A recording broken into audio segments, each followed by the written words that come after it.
guys, welcome back to World Mechanics. In today's video we'll be working on the C-Class here generation from 2008 to 2015. We'll show you guys where the main radio fuse is located on that thing. You have 3 fuses. One is in the engine compartment and 2 more in the trunk area. One of those in the trunk is actually for the backup camera, so you don't need this one for the radio to work. Check them, but I'll show you where the main fuse is. Usually you have a problem there, so what we need to do, we need to open the hood and proceed with the next step.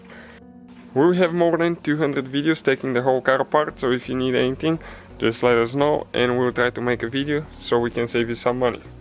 So we're going to open the hood now, and the main fuse box is located for the engine compartment right here on the driver's side. So you need to pull that wire and hose out of the lid.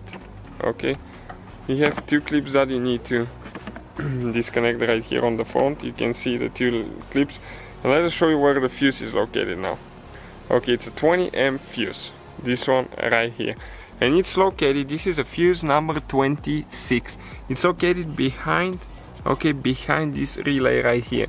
So that's okay, that's where the fuse is. Let me just get a little bit more light. Okay, right there, and you need to make sure that you push it all the way in. So that's where the fuse is located, the main radio fuse. It's a 20 amp fuse for our model 2014 C250. If you need anything, guys, let us know. We'll try to make the video. Hopefully it was helpful. See you guys next time.